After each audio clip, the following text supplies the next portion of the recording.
Hey yo, halo guys, para pencari hiburan lewat media anime. Kembali lagi bersama MC Knife di sini. Pada video kali ini, MC Knife akan melanjutkan alur dari anime Sentai Daishikaku episode 5 dan 6. Apa saja yang akan terjadi pada episode kali ini? Langsung saja kita mulai.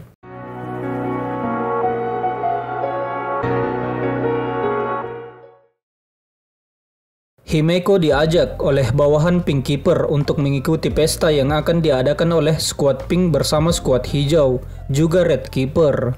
Jika berkenan, dia dipersilahkan untuk mengajak Hibiki yang selalu bersamanya. Tapi ajakan itu ditolak dengan halus. Alasannya ada drama yang sudah direkamnya dan ingin dia tonton. Tapi yang menarik di sini adalah Himeko sudah tahu bahwa Pink Keeper tidak peduli dengan dirinya. Yang diinginkannya hanyalah Hibiki. Lalu karena merasa merepotkan, Himeko menyuruh Pink Keeper untuk langsung mengajak Hibiki sendiri, ketimbang menyuruh orang lain. Si Pink berpura-pura tidak tahu apa yang dibicarakan Himeko, dan memberinya saran untuk memperbaiki sifatnya itu jika ingin mendaki ke tempat yang lebih tinggi. Sedangkan di sisi yang lain, Hibiki mendoakan keberhasilan Di sebagai pengganti dirinya. Di yang menyamar tidak melakukan apa-apa sampai pagi tiba, dan malah kembali ke kamar Hibiki. Kamar itu serasa sangat berisik, karena sesekali terdengar seperti ada sesuatu yang menggedor pintu lemari dari dalam. Juga ada suara yang keluar dari sebuah laptop. Perutnya masih sedikit sakit, dan nampaknya dia kelihatan sedikit kurus, karena menggunakan sebagian tubuhnya untuk menutup luka dari serangan artefak suci. Semenjak ditolong Hibiki, Di selalu merasakan perasaan aneh dalam dirinya. Kemudian scene kembali flashback di saat Hibiki yang sudah menceritakan masa lalunya kepada Di sebelumnya.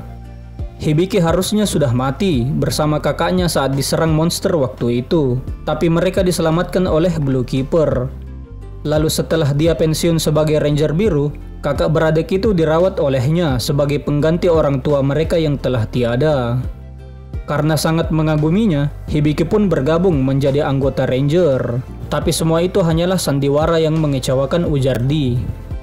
Karena itu juga Hibiki ingin menguak kenyataan di balik perang ini melalui kekuatan media massa. Tapi saat menunggu agensi berita di tempat yang sudah ditentukan, dia diserang oleh sekelompok orang. Juga karena tak tahu seberapa dalam kegelapan ini, bisa-bisa kakaknya terkena batunya jika dia terus mengusik sesuatu yang berbahaya seperti ini. Meski begitu, Hibiki rela meninggalkan segalanya agar bisa mencapai tujuannya. Oleh karena itu, untuk sementara ini dia ingin Di menggantikan dirinya. Sang MC memberinya petunjuk kalau dia hanya perlu mengalahkan semua musuhnya untuk mengakhiri perang ini. Cuma itu cara yang diajarkan kepadanya dari salah satu petinggi monster terdahulu. Kemudian Hibiki menanyakan apa yang akan dilakukannya setelah mengalahkan para Ranger dan bebas. Membuat Di bingung tak tahu apa yang harus dia lakukan. Kembali ke waktu sekarang, sang monster akan fokus mencapai tujuan utamanya terlebih dahulu, yaitu mengalahkan Dragon Keeper dan menghancurkan para Ranger. Suara dari laptop membuatnya terganggu dari tadi, maka dari itu dia menginspeksi benda yang tidak dikenalnya itu. Tapi tiba-tiba suara gedoran dari dalam lemari mengagetkannya. Alhasil laptop itu jatuh dan rusak. Masalahnya laptop itu adalah tempat di mana Hibiki menuliskan semua hubungan pribadinya untuk dibaca oleh si monster. Di pun membawanya ke petugas untuk diperbaiki. Tapi teknisi di situ hanya bertugas mengurus perawatan, jadi memperbaiki bukan keahliannya. Namun karena dia terus memohon, teknisi itu akan mencoba memperbaiki laptop itu sebagai ganti untuk menggantikannya memberikan kartu ke semua Ranger independen. Tidak lupa, Di juga meminta agar suara bising di kamarnya untuk diperbaiki. Kini, dia harus membagikan kartu itu satu persatu, dan orang pertama yang ditemuinya bernama Yamato. Dia terlihat sangat bersahabat.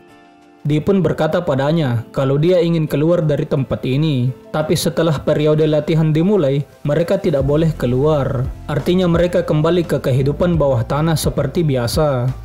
Monster itu ingin segera bertemu dengan Dragon Keeper. Tapi karena masih Ranger independen, mereka harus menjadi yang terpilih untuk masuk ke dalam satu skuad dari 5 skuad yang ada terlebih dahulu, ujar Yamato. membuat Di kesal karena peringkat Hibiki sangatlah rendah. Karena yang lain berada di kantin, dia pun beranjak ke sana. Di menemui banyak anggota lain yang sebaya dengan Hibiki. Beberapa ada yang bersahabat seperti Yamato tadi. Juga ada yang memiliki rasa persaingan kepada anggota yang lain, seperti wanita berambut putih ini. Hibiki kini dikenal sebagai Ranger independen pertama yang mengalahkan monster. Hal itu lucu juga, ujar Renren, setelah semua yang dia katakan kepada yang lain. Tapi dia sama sekali tidak tahu apa yang sudah dikatakan oleh Hibiki kepada temannya. Jadi dia hanya mengira-ngira kalau yang dibicarakannya pasti soal keadilan atau apapun itu. Saat ditanya oleh Angel apa dia lupa yang dulu pernah dikatakannya, membuat kedua orang itu sedikit bingung. Ternyata ada juga anggota independen yang sudah berumur seperti Om-Om, juga anggota berotot yang sangat ceria dan optimis. Pria itu mengajaknya untuk ikut melatih otot bersama, tapi dia menolak ajakannya. Lalu seorang ranger bernama Kaision terang-terangan terlihat sangat membenci Hibiki, sampai ingin memukulnya di saat dia ingin memberikan kartu kepadanya. Tidak hanya orang itu, ada juga orang yang terlihat tidak menyukainya, bernama Eigen Urabe, yang tidak ingin melihat Hibiki bertingkah sok hebat, karena sudah mengalahkan satu monster. Dia juga berkata, setelah semua ini, jangan ocehkan tentang saling memahami monster lagi.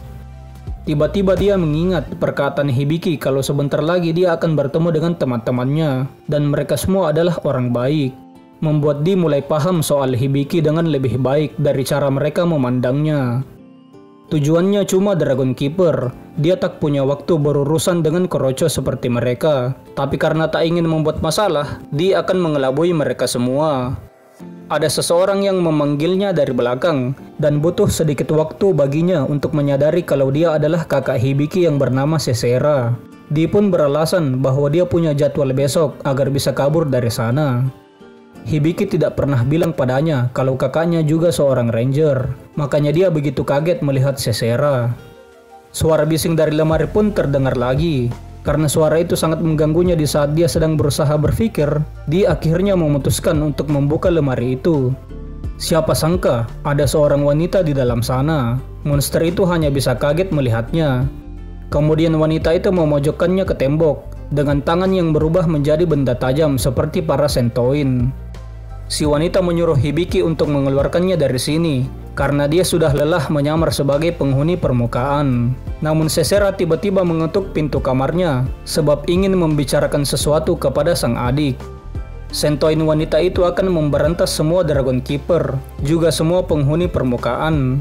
Tapi Hibiki mendapat pengecualian darinya.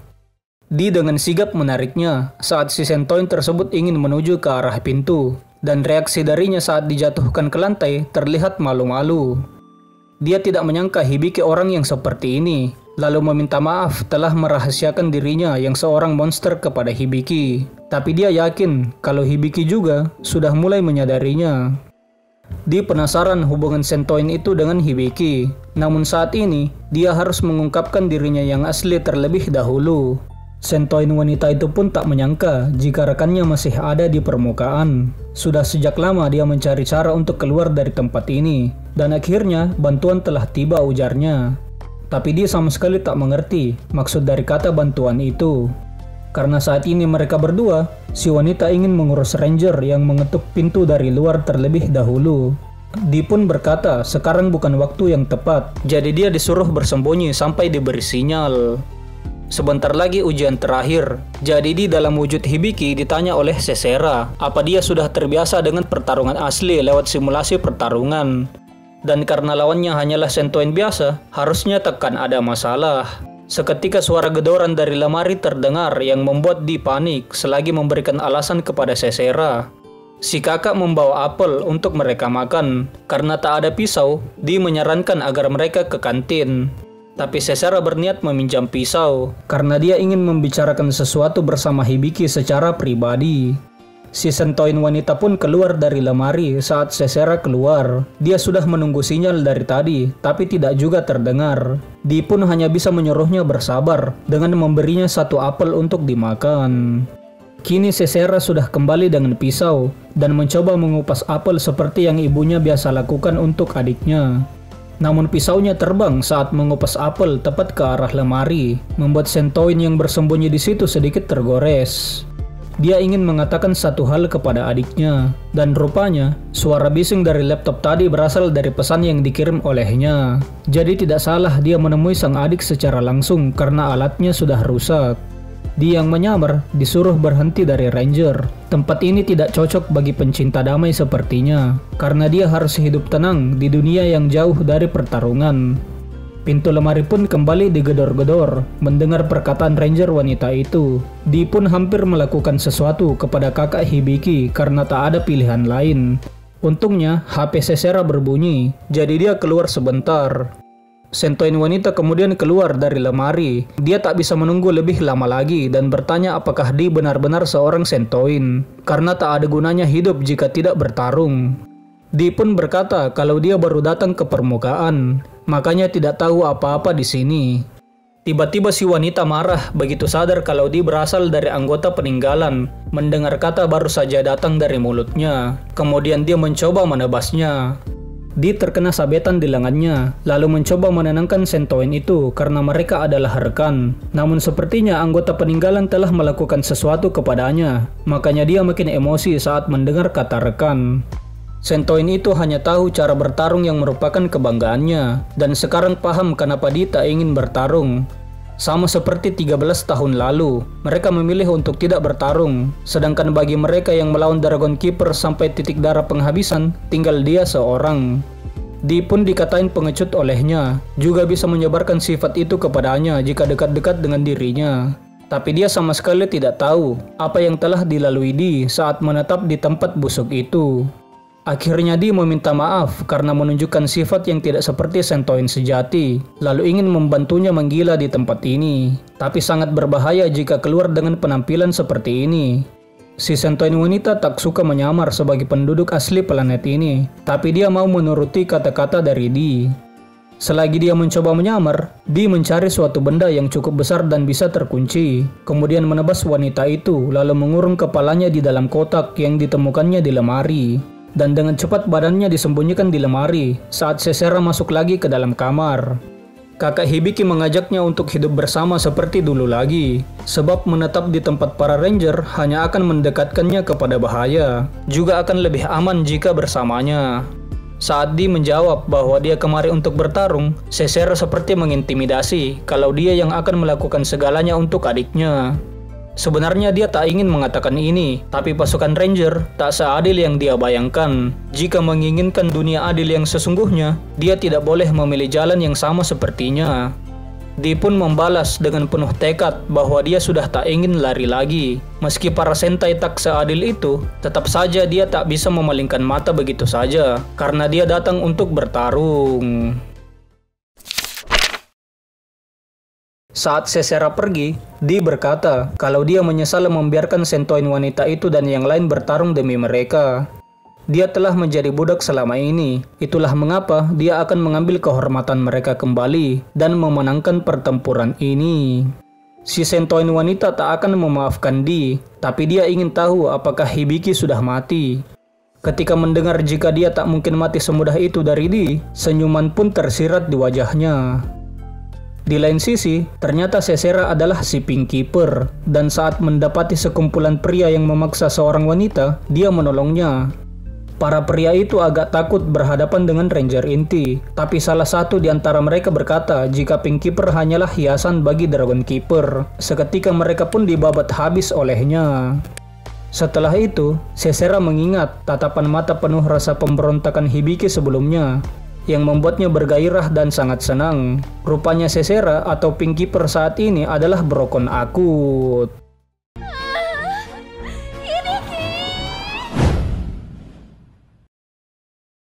Di kini mengikuti latihan untuk ujian akhir dan berusaha melakukan hal yang akan dilakukan Hibiki di situasi seperti ini, yaitu memastikan keamanan para penduduk sipil. Namun yang lain malah langsung membasmi para monster hologramnya karena akan lebih cepat selesai jika seperti itu. Melihat mereka lebih jago dari yang dia perkirakan, Di berpikir untuk mengalahkan mereka terlebih dahulu. Kemudian suatu saat, Dragon Keeper pun akan dilibasnya.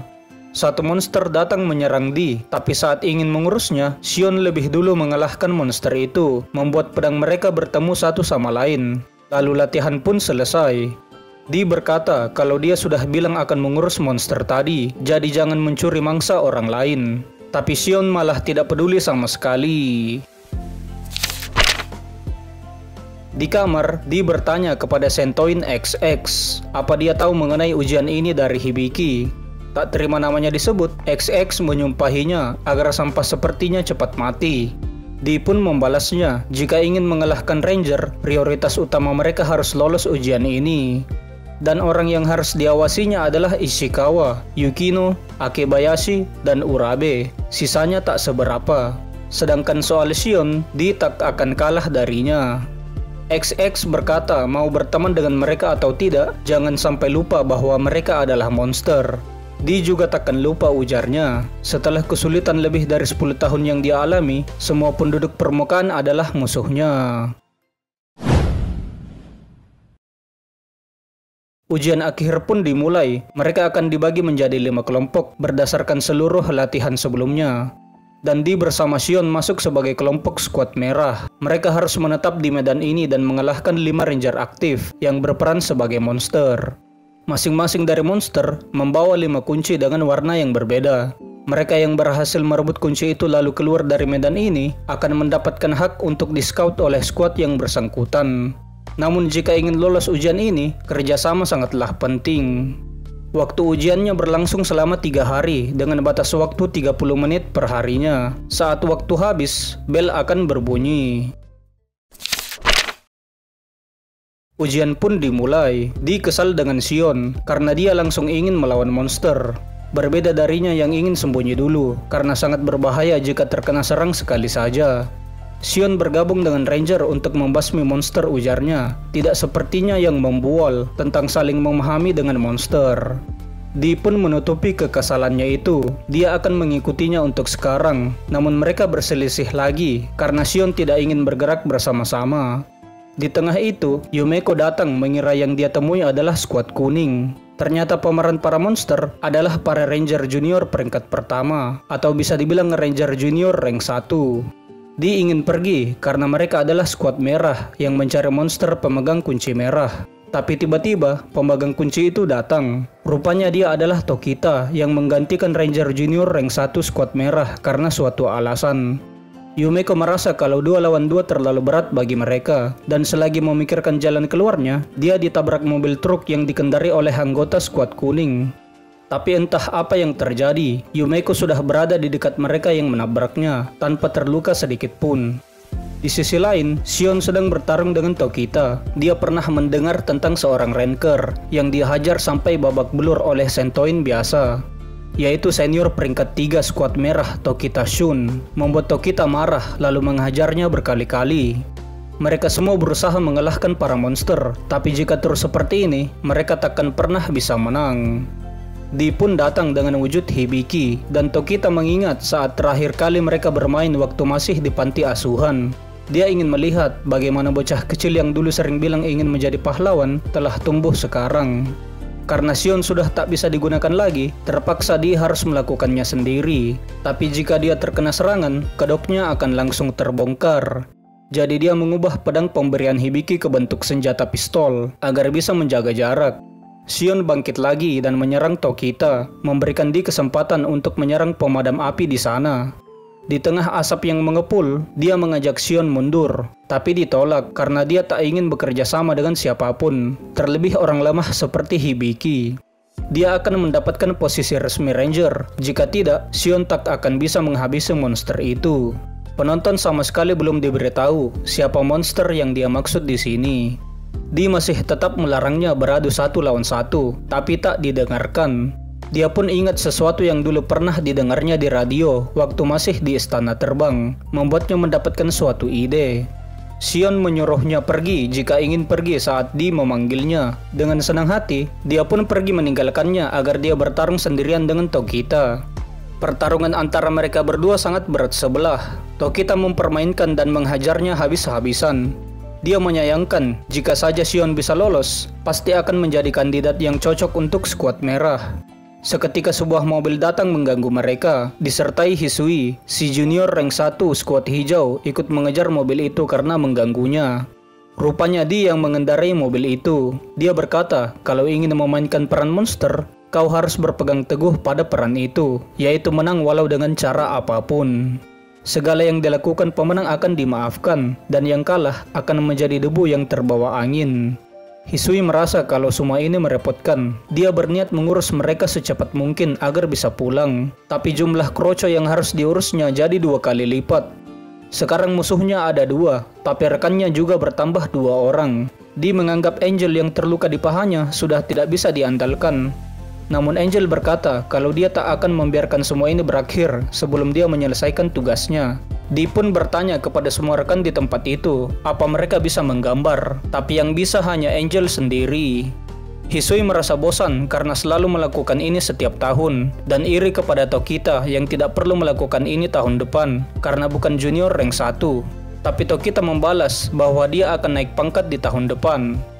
Dia melempar 2 apar ke atas mereka berdua, dan ditembak oleh teman yang lain, menjadikan tempat itu dipenuhi asap. Dalam asap itu, Tokita diserang oleh Hisui, dan Hisui diserang oleh Tokita. Tapi ada yang aneh setiap kali mereka diserang. Ternyata sebelum semua ini, dia menyuruh Angel untuk menggambar kedua musuhnya itu. Melihat hasil gambar yang sangat bagus, dia menyarankan agar si wanita berhenti sebagai ranger dan lanjut berkarya saja. Tapi dia masih belum mau untuk berhenti. Dia juga bingung Hibiki akan menggunakan gambar ini untuk apa. Tapi yang pasti, kalian sudah tahu kemana alurnya. Dia akan menunjukkan bagaimana menakutkannya monster yang asli, karena yang palsu tidaklah menakutkan, mereka cuma kuat saja. Dan saat ini, Tokita asli menyerang Hisui asli. Tokita berpikir kalau mereka berdua dibuat agar saling menyerang satu sama lain. Tiba-tiba Hisui marah karena sudah berkali-kali terjadi, dan akhirnya membalas serangan Tokita sampai dia terpojok. Tokita pun bingung dengan apa yang dia katakan, tapi sang gadis tetap marah. Meski dia gadis SMA yang lebih muda darinya, dia tetap lebih tinggi 3 peringkat darinya. Jadi Tokita disuruh memakai bahasa yang sopan. Dia menyuruh Shion untuk mengikutinya menyerang, tapi Shion tidak terima diperintah olehnya. Maka dari itu, dia disuruh beristirahat saja di tempat yang tidak menghalangi. Lagi pula dia juga sedang terluka, pasti hanya akan menjadi beban saja. Dia pun membalikkan kata-kata Shion yang tak mau bekerja sama dengan siapapun, terlebih orang yang lemah kepadanya. Tokita ditembak oleh Di yang terus menyerangnya dari sisi kiri karena dia kesulitan melihat di sisi itu. Tapi ada juga pukulan Tokita yang mengenainya. Di pun mencoba memerintah Shion untuk tidak kemari karena tak akan bisa menang dengan dirinya yang sekarang. Sedangkan Tokita perlahan berjalan ke arah cahaya dari lightsaber Hibiki atau Di. Lalu saat sudah dekat, dia ingin menebasnya. Tapi ternyata cuma ada pedang yang dia dapatkan tanpa ada pemegangnya di sana. Tiba-tiba Shion menerjang dari dalam asap sampai mengagetkan Tokita dan memukul Tokita di wajahnya saat Di mendorong Tokita ke arahnya. Tapi semua itu masih belum cukup untuk mengalahkan orang itu. Di sudah tahu cara agar Shion bergerak sesuai keinginannya. Jika disuruh jangan mendorong, dia akan mendorong, dan kalau dibilang mundur, dia takkan mundur. Di saat itu Hisui pun datang, kemudian menendang Tokita saat dia memanggil namanya dengan tidak sopan. Setelah selesai dengan Tokita, dia mencekik dan membabat Shion. Setelah semua itu, kini giliran Di tiba. Hisui tak menduga kalau Hibiki akan sampai sejauh ini. Namun berkat itu, semuanya jadi terasa lebih menyenangkan. Lalu saat sang gadis sampai tepat di depan matanya, Di tertolong oleh tembakan Ishikawa Sojiro. Dia berkata, tak akan menyerah sampai berhasil bergabung ke dalam skuadnya. Saat Hisui teralihkan, Angel menangkapnya dari belakang, memberikan kesempatan kepada Di untuk bisa menang lagi dari Tokita, kemudian bergegas menyerangnya. Shion menahan kaki Tokita saat dia juga ingin menyerang Hibiki. Kemudian Tokita terkena tebasan di bagian wajah dari serangan yang dilayangkan oleh Di. Tapi serangan di kepala tidak dihitung, kata Tokita. Dan dengan sigap, mereka berdua saling melancarkan tebasan ke arah musuhnya. Tapi tiba-tiba, bel tanda berakhirnya ujian hari ini pun berbunyi, membuat serangan akhir dari mereka semua terhenti.